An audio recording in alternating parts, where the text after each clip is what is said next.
Welcome to Buckeyes Tomorrow Morning for Saturday, July 25th. I'm your host, Tom Orr. The Ball State game in 42 days. I will do the math for you. That would be 6 weeks from today. The game against Michigan in 126 days. We're sponsored today by our friends at Jeff Ruby's Columbus, proudly offering nationally acclaimed USDA prime steaks, seafood and sushi, impeccable service, live entertainment, and an attention to detail that is simply unmatched. Just go to jeffruby.com/Columbus or just scan that convenient QR code on your screen. That makes it even easier to check out the menu and make a reservation today. All right, on today's show, we're going to welcome back in Tony Gerdeman, the football insider at BuckeyeInsiders.com. We're going to be running through players 10 through 6 on our countdown of the most impactful Buckeyes for this year's team. Tony, number 10, I've got the guy I'm certainly expecting to be the starting left tackle for Ohio State this year, although nothing is really official yet. That is Ian Moore. I think that's fair. Pretty much any year, you're going to put that guy somewhere in this range. And is this good impact or bad impact, Tom? I just need you to let me know first. Now, I think it's so interesting that we're just talking as if this has been done. We haven't seen it yet. Everybody kind of assumes that you're moving a second-team All-Big Ten left tackle to right guard so that you can put in somebody who has started 1 or 2 games in his career at a position like left tackle, which should kind of give you an idea of how they view Ian Moore and what the expectations are. Because they're not going to do it as an experiment. If it's being done like we saw Ian Moore in the spring at left tackle the entire time, it was a long time ago. I'm pretty sure we saw him, maybe he was at right tackle at some point in there, but he was at tackle, and the expectations are that he's going to play. He's one of the top 5. He certainly views himself as one of the top 5 when we talk to him in the spring, and this feels okay to me. Yeah, this is a team that has 4 of its starters back from last year on the offensive line. It has a left tackle, last year's left tackle in Austin Seerveld, who did a very nice job, was a very solid left tackle for them all last season. You don't normally see a guy like that move, but it feels to me like Austin Seerveld might be more natural inside. And don't worry, we'll get to Austin Seerveld in just a little bit on this countdown. But to have someone like Ian Moore, where you've got 4 guys back, including your left tackle, and you're thinking about slotting someone else in at left tackle, I think that tells you what the coaching staff potentially thinks about him. That's one of those things where I think we're assuming that this is going to be the answer. We haven't officially gotten the answer. We'll see if we can squeeze that out of Ryan Day or one of the Ohio State players at Big Ten Media Days next week. So there you go. There's number 10. Number 9, let's go to the other side of the line of scrimmage. Alabama transfer defensive tackle James Smith.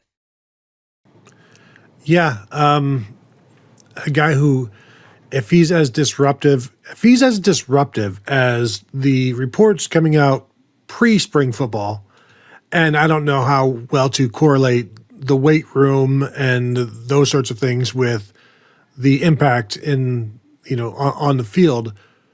But the way he was talked about was certainly ear-catching and eye-catching. And so it builds up these expectations. And then we see him a little bit in the spring. I mean, we saw him all spring, but you only see so much. And I think that if things go well for the defensive line, this is where he is. Right? Like 9. If they don't go well for him, then he's going to be lower, and that's not going to be great for the Ohio State defense. So I think this is I think Larry Johnson and Ryan Day would take this right now. Matt Patricia would take this right now if they could guarantee that James Smith is going to be number 9 on Tom Orr's list of most impactful Buckeyes. You can almost hear the coaching staff scrambling around and changing the depth chart, moving things around as we release each name on this list. I'm sure that's happening in the Woody right now. We're not there to know for sure, but almost certainly. Number 8, this is not anything that's going to change. Carson Hinsman, the center for Ohio State, he was a first-team All-American, according to the AFCA last year. They had, the year before that, they had the Remington Award winner in Seth McLaughlin. And then when he got hurt, Carson Hinsman stepped in, and they really didn't miss a beat, which is a pretty good indication of how good Carson Hinsman was in 2024, 2025, and then you're assuming probably another step forward in 2026.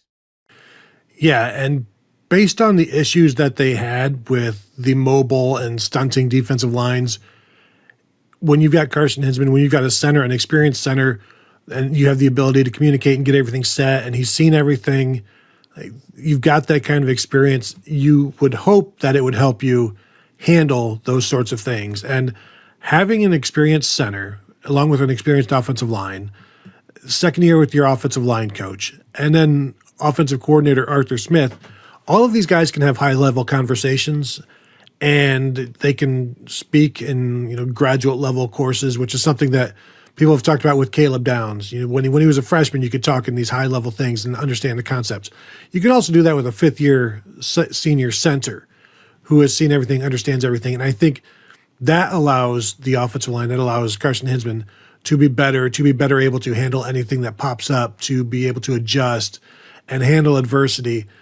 Having a center who has been through adversity, it can also handle it, helps the entire offensive line, and then helps the entire operation of your offense. Yeah, and I mean, he was a starter in 2023 as well, which feels like ages ago. But yeah, he's going to graduate from Ohio State, assuming he plays the full year and is healthy and all that. He's going to graduate with something in the neighborhood of 48 to 50 starts in his career, which is quite a run of starts for a guy at the center position. Number 7, someone who is a little earlier in his career, that would be true sophomore running back, Bo Jackson. Number 7, Bo Jackson, returning starting 1,000-yard rusher. This is part of the formula of being a top 10 impact Buckeye, and doing something that he did as a freshman after not playing in the first game and being the first Buckeye to ever rush for 100 yards in his first 2 appearances. That's in terms of being a freshman and doing that. Like, these are all, those are big things. And I know there's concern about his big playability. I posted this on the Buckeye Insiders message board, I think on Tuesday or Wednesday. He had more 50-yard carries last year than Quinshon Judkins and Travion Henderson in 2024. He had as many 30-yard carries as Travion Henderson. So, like, the thing that people keep talking about with Bo Jackson is the stuff that they saw him not do. It's like there's like 3 plays or so. Play against Indiana that he could have scored and he fell down, got tackled. There's another play, I don't even remember which game it was at this point, but it would have been 70 yards or something, but one guy brought him down. And so, like, those are glaring things that people want to just continue to latch onto, with kind of ignoring the 6 yards a carry and 1,000 yards as a true freshman without a running threat at quarterback, which is something that has helped the Ohio State running backs over the years, and he did not have any benefit of that. So I think it's okay to look at the stuff he's done, Tom, and that's what you're doing here by putting him on this list. And I'm expecting even more stuff from him this year. And really, it just comes down to opportunities and carries, because despite all of the consternation about the running back room and the future of it, the present is pretty deep. Yeah, and we talked about Isaiah West not that long ago on this countdown show. I think they've got a couple guys who could be pretty impactful running backs for them this year, and that doesn't even touch on Legend Bay, who we also talked about a little earlier in the countdown. All right, so now for number 6, last one on this show, we're going to talk about transfer safety Earl Little. This is a guy where, I honestly thought about putting him higher than this, just because we keep hearing things. Like, we've seen it. You kind of looked at what he did at Florida State and went, yeah, I could see that translating into a pretty good player at Ohio State. And then you just kind of keep hearing things about him and what he could be for this defense. Yeah, we need to do an Earl Little expectations show on the Buckeye Weekly podcast and lock in what we think his numbers are going to be, because there could be some fun numbers in terms of impact plays that we like to talk about in the Bold Prediction show, whether it's tackles for loss or pass breakups or interceptions or whatever. I think they're going to use him in some fun ways. Matt Patricia being able to dial some stuff up, and unfortunately we didn't get to see enough of him in the spring because he was a little bit banged up. And also, they're not going to show everything they're going to do with them. And, we've talked before when we asked Jeremiah Smith about it, he's like, well, he's going to make some plays. I don't want to say anything more than that. Don't want to reveal too much. So the expectations within the program are very high, and he's been, I think, a dude of the week a couple of times, and he's had a good, strong summer. And I'm just looking forward to seeing what they do with him, because when you lose as many players as they lost, and you got to manufacture some defense, I think, this time around, and everything I've been told inside the Woody, they are just as high on this defense coming out this year as they were last year in terms of the possibilities of it. And I think he's one of the reasons why. Well, there are so many places on this defense where you look at how do you replace a Caleb Downs and not have a drop-off, and it's almost impossible to do that. And how do you replace two linebackers who are both top 10 picks in the NFL without a drop-off? And it's almost impossible to do that. But the nickel position, I mean, Lorenzo Styles Jr. had a really good year last year, no question. That was not a weak link on the defense at all. This could still potentially be one of those spots where it maybe gets a little bit better. I think the 3-tech spot with James Smith and Edric Houston, I think that's a spot that could be better than it was last year.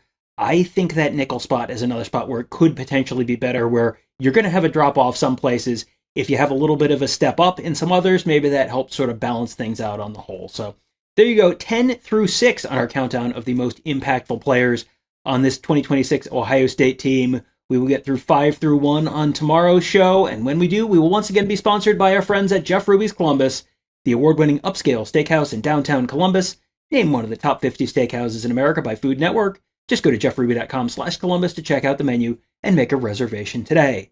That will do it for today. Thank you guys all for joining us. Have a great day. We will talk to you tomorrow.